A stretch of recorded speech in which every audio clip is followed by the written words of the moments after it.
Hello students, I am Suman Agarwal, Geography and Economics teacher. हम class 10th lesson number 2 of economics पढ़ रहे हैं। पिछले video में हमने ये पढ़ा कि where most people are employed and why. हमने पढ़ा कि जो ज़्यादातर जो लोग हैं वो प्राइमरी सेक्टर में एम्प्लॉयड हैं क्योंकि उनको सेकेंडरी और टर्शियरी सेक्टर में अपॉर्चुनिटीज़ नहीं मिलती।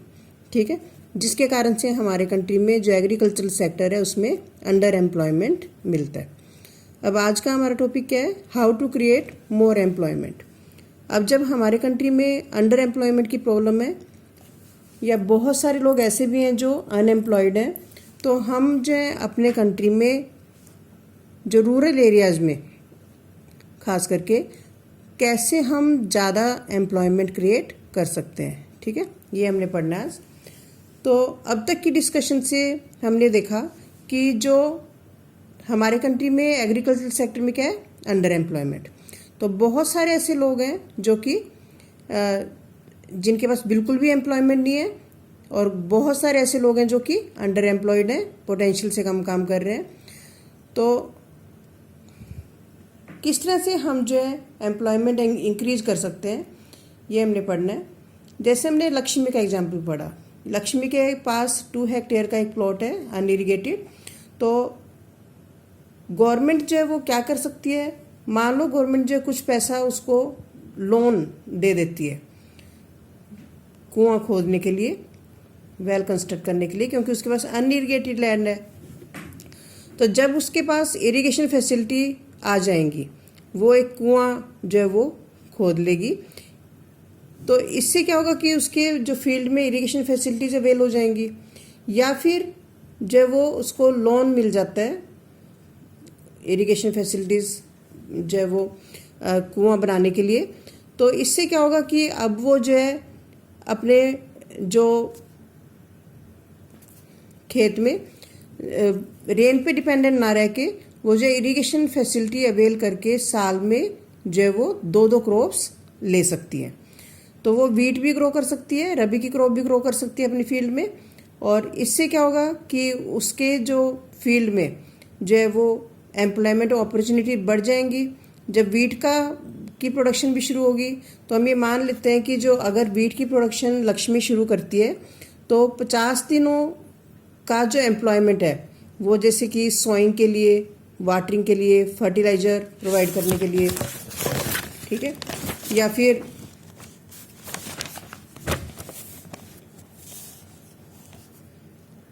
हार्वेस्टिंग के लिए, वो जो 50 डेज़ का जो एम्प्लॉयमेंट है वो जनरेट उसके फील्ड में हो जाता है। तो 2 और मेंबर्स को उसकी फैमिली के जो है वो एम्प्लॉयमेंट उसके अपने ही फील्ड से मिल सकता है।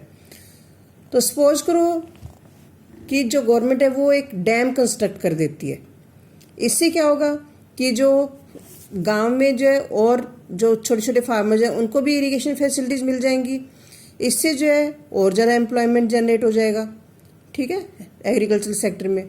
तो इससे जो अंडर एम्प्लॉयमेंट की प्रॉब्लम सॉल्व हो जाएगी। तो पहला तरीका हमने क्या पढ़ा कि हम जो एम्प्लॉयमेंट कैसे जनरेट की जा सकती है कि अगर गवर्नमेंट इरिगेशन फैसिलिटीज़ किसी ना किसी तरीके से विलेज में अवेल करवा दे सभी फार्मर्स को, चाहे वो डैम कंस्ट्रक्ट करवा के, चाहे वो सस्ते लोन दे के, ताकि जो छोटे छोटे फार्मर्स हैं अपने वेल्स जो वो कंस्ट्रक्ट कर सकें।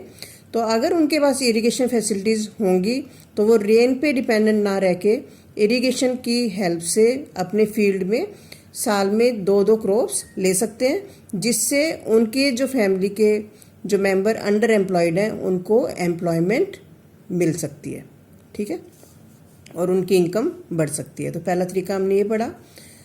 दूसरा तरीका, जैसे अब सपोज करो कि लक्ष्मी और जो दूसरे फार्मर्स हैं वो उनको इरिगेशन फैसिलिटी मिल जाती है। अब वो पहले से ज़्यादा जो है वो प्रोड्यूस करने लग जाएंगे अपने फील्ड से, खेतों में ज़्यादा प्रोडक्शन शुरू हो जाएगी। तो ज़्यादा प्रोडक्शन शुरू हो जाएगी तो उनको जो उसको सेल करने के लिए जो है वो आसपास के टाउन में जाना पड़ेगा। तो गवर्नमेंट जो है मान लो कुछ पैसा ट्रांसपोर्टेशन या जो क्रॉप्स की स्टोरेज पे खर्च कर देती है।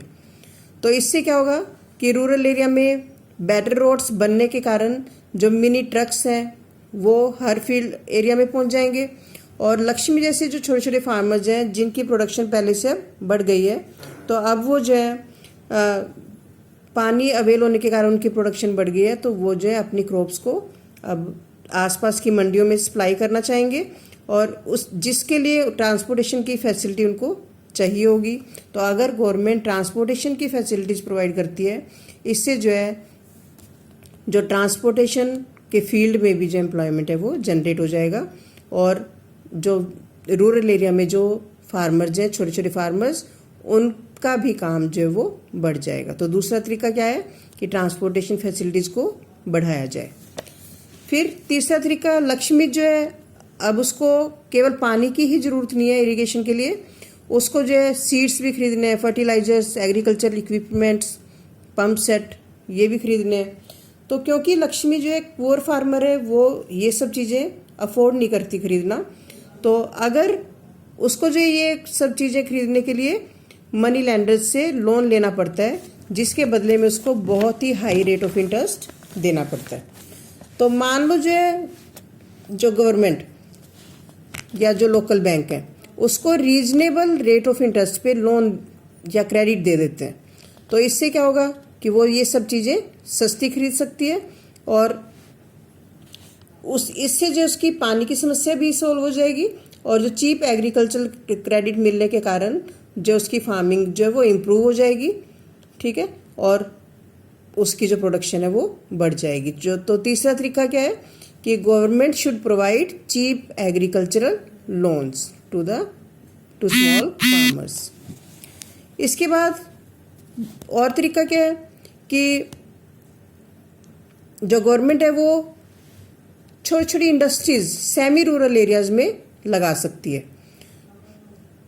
इससे क्या होगा, जैसे इसमें गवर्नमेंट ने क्या करना है कि सबसे पहले आइडेंटिफाई करना है कि कहाँ पे हमें जो है वो स्मॉल स्केल इंडस्ट्रीज लगानी चाहिए, फिर उसको प्रमोशन देनी है, लोगों को जो है वो मोटिवेट करना है, फिर उन इंडस्ट्रीज को लोकेट करना है और जो सेमी रूरल एरियाज हैं वहाँ पे बहुत सारे लोगों को इससे एम्प्लॉयमेंट मिल जाएगा। एग्जाम्पल के लिए सपोज करो कि बहुत सारे फार्मर्स जो है वो मान लो वो ये डिसाइड करते हैं कि अरहर या चिक पीस, मतलब जो पल्सीज हैं वो उन्होंने ग्रो करनी है, तो मान लो जहाँ पे वो दालें प्रोड्यूस हो रही हैं उसके पास से एक दाल मिल लगा दी जाए, तो इससे क्या होगा कि जो वहाँ पे जो है उसकी प्रोसेसिंग हो जाएगी और उसकी पैकेजिंग होके वो मार्केट में वो जो दालें वो सप्लाई हो जाएंगी।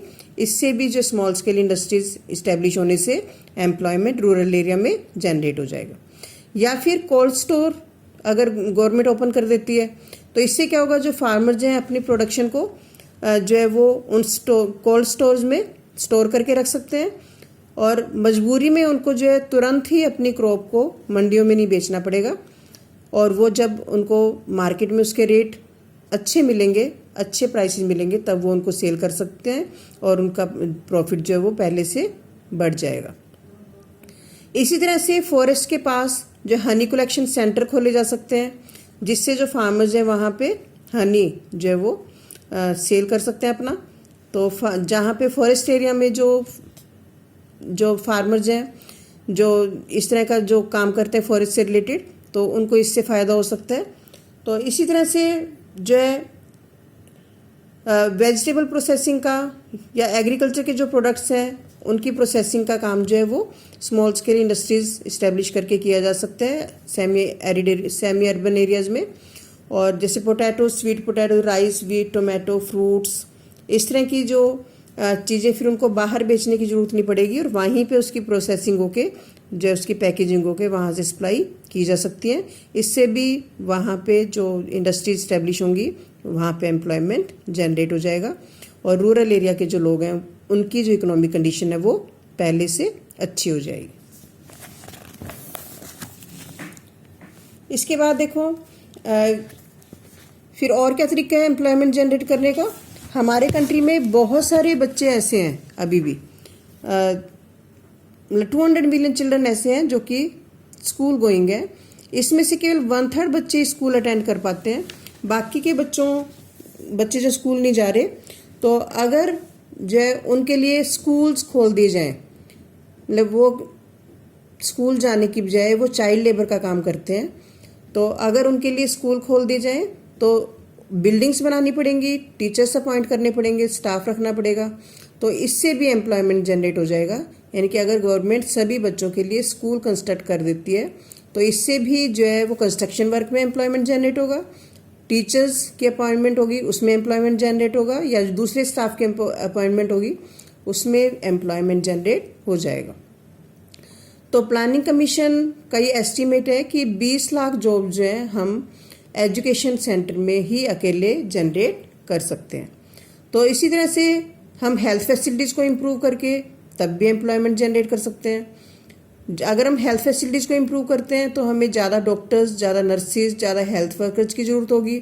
इससे भी रूरल एरियाज़ में और जो अर्बन एरियाज़ में एम्प्लॉयमेंट जनरेट हो सकता है। तो ये कुछ तरीके हैं जिससे कि हम जो है जॉब्स क्रिएट कर सकते हैं। ठीक है, तो इन सब तरीक़ों से हम अपने कंट्री में एम्प्लॉयमेंट जनरेशन कर सकते हैं। और क्या तरीका है? हमारे कंट्री में जो है बहुत सारे ऐसे टूरिज़्म प्लेसेस हैं जिनको डेवलप किया जा सकता है। तो या फिर जो रीजनल क्राफ्ट इंडस्ट्रीज़, मतलब जो हर एरिया में जो हैंडीक्राफ्ट का काम किया जाता है उसको भी गवर्नमेंट प्रमोट कर सकती है, और वहाँ पे जो है इस तरह की industries small scale industries establish की जा सकती हैं। या फिर आईटी सेक्टर में एम्प्लॉयमेंट जनरेट हो सकता है। तो इसके लिए हमें प्रॉपर प्लानिंग की और गवर्नमेंट की सपोर्ट की ज़रूरत है। एग्जाम्पल के लिए जो प्लानिंग कमीशन क्या कहता है कि टूरिज़्म के सेक्टर में ही अगर हम टूरिज़्म को डेवलप कर देते हैं तो हम जो है 35 लाख लोगों को जो एम्प्लॉयमेंट जो है वो दे सकते हैं। तो हमारे कंट्री में टूरिज़्म का बहुत स्कोप है। बहुत सारे ऐसे टूरिस्ट प्लेसेस हैं जिनको डेवलप करके हम एम्प्लॉयमेंट जनरेट कर सकते हैं। तो इन सब तरीक़ों से हम अपने कंट्री में एम्प्लॉयमेंट जनरेट कर सकते हैं। बहुत सारे ऐसी अपॉर्चुनिटीज़ हैं जिनको हम जो लोगों को दे सकते हैं, लेकिन अभी हम जो डेवलपमेंट कर रहे हैं इसमें बहुत समय लगने वाला है। तो हमें ये रियलाइज़ करना होगा कि ये जो हमने सजेशंस डिस्कस किए हैं कि किस तरह से हम एम्प्लॉयमेंट जनरेट कर सकते हैं, ये एक बहुत लंबा टाइम जो है वो लेगा। तो थोड़े टाइम के लिए, मतलब तुरंत जो लोगों को फ़ायदा देने के लिए जो गवर्नमेंट ने, जो सेंट्रल गवर्नमेंट है, उसने एक लॉ बनाया है। कौन सा लॉ? राइट टू वर्क, कि जो काम करने का अधिकार सबको है, तो सबको काम मिलना ही चाहिए, ये गवर्नमेंट की रिस्पॉन्सिबिलिटी है। तो इसके अंडर जो गवर्नमेंट ने 200 डिस्ट्रिक्ट्स में इंडिया के जो राइट टू वर्क जो लॉ है वो इम्प्लीमेंट किया है। इसमें इसको national rural employment guarantee act 2005 यानी कि नरेगा 2005 का भी नाम दिया गया है। ये आपने 9th क्लास में भी पढ़ा हुआ है नरेगा के बारे में। तो इस एक्ट में जो है ऐसे लोग जो कि काम करने के काबिल हैं और जिनको ज़रूरत है, उनको जो गवर्नमेंट है वो 100 डेज़ की एम्प्लॉयमेंट एश्योरेंस देती है कि 100 साल में 100 डेज़ का एम्प्लॉयमेंट आपको गवर्नमेंट की तरफ से दिया ही जाएगा। तो अगर गवर्नमेंट जो है वो एम्प्लॉयमेंट नहीं प्रोवाइड कर पाती किसी भी कारण से, तो गवर्नमेंट क्या देगी? एम्प्लॉयमेंट अलाउंसेस, मतलब उनको उसके बदले में पैसे मिलेंगे लोगों को। तो ये जो है इस तरह के जो काम है वो फ्यूचर में जो है प्रोडक्शन को इंक्रीज करेंगे, और जो इस एक्ट के अंडर ये गवर्नमेंट का जो है वो की कोशिश रहेगी कि प्रोडक्शन जो है वो इंक्रीज की जाए। तो इस तरह से गवर्नमेंट जो एफर्ट कर रही है, धीरे धीरे जो तुरंत फ़ायदा देने वाले भी कुछ प्रोग्राम्स चलाए गए हैं और साथ के साथ जो डेवलपमेंट के काम भी चल रहे हैं। तो इस तरह से धीरे धीरे जैसे जैसे डेवलपमेंट होगी तो हमारे कंट्री में जो है हर फील्ड में जो एम्प्लॉयमेंट जनरेशन हो सकता है, और आने वाले टाइम में हम जो रूरल एरिया की जो अंडर एम्प्लॉयमेंट है उसको दूर कर सकते हैं। तो आज के इस लेक्चर में इतना ही हम पढ़ेंगे। नेक्स्ट वीडियो में अगला टॉपिक डिस्कस करेंगे, ऑर्गेनाइज्ड एंड अनऑर्गेनाइज्ड एम्प्लॉयमेंट।